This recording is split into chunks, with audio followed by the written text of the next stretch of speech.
নতুন মন্ত্রিসভা ঘোষণার ২৪ ঘণ্টাও পার হয়নি।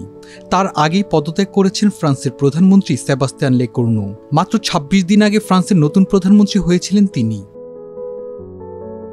এলিসি প্রাসাদ থেকে ৬ অক্টোবর সোমবার আসে প্রধানমন্ত্রীর পদত্যাগের ঘোষণা। এদিন সকালে প্রেসিডেন্ট ইমানুয়েল ম্যাখোর সঙ্গে দেখা করতে ওই প্রাসাদে গিয়েছিলেন সেবাস্তিয়ান লেকর্নু। প্রায় ১ ঘণ্টা অবস্থান করেন তিনি।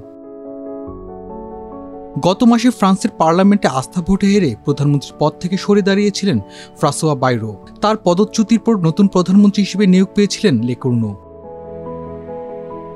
আল জাজিরার প্রতিবেদনে বলা হয়, ক্রমবর্ধমান রাজনৈতিক ও অর্থনৈতিক চাপে ছিলেন সেবাস্তিয়ান লেকর্নু।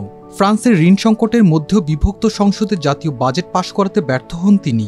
এই অচল অবস্থা ও সমর্থন সংকটই শেষ পর্যন্ত পদত্যাগে বাধ্য করে তাকে। লেকর্নু ৫ অক্টোবর যে মন্ত্রিসভা ঘোষণা করেন তা নিয়ে ফ্রান্সের পার্লামেন্টের বেশিরভাগ দলের পক্ষ থেকে তীব্র আপত্তি ওঠে। কারণ লেকর্নু তার পূর্বসূরি বায়রোর ভেঙে দেওয়া মন্ত্রিসভা প্রায় অক্ষত অবস্থায় ফেরত আনেন। এর সমালোচনা করে নতুন মন্ত্রিসভাকে অবাঞ্ছিত ঘোষণা করার হুমকি দেয় দলগুলো। পদত্যাগের পর লেকর্নু বলেন, আমি আপোস করার জন্য প্রস্তুত ছিলাম, কিন্তু রাজনৈতিক দলগুলো চেয়েছিল অন্যরা তাদের পরিকল্পনা মেনে নিক। ২০২৪ সালে প্রেসিডেন্ট মাখো আগাম নির্বাচনের ঘোষণা করলে উগ্র ডান ও উগ্র বাম দলে বিভক্ত হয়ে যায় ফরাসি পার্লামেন্ট। লেকর্নু গত ২ বছরে ম্যাখোর পঞ্চম প্রধানমন্ত্রী ছিলেন।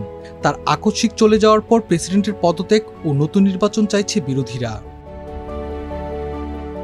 ফ্রান্সের অতি ডানপন্থী নেতা মেরিন লে পেন লেকর্নুর মন্ত্রিসভাকে নিয়ে উপহাস করেছেন।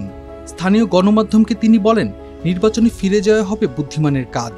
অতি বামপন্থী ফ্রান্স আনবাউড পার্টির নেতা জিন লুক মেলানচনও প্রেসিডেন্ট ম্যাখোকে পদত্যাগ করার আহ্বান জানিয়েছেন।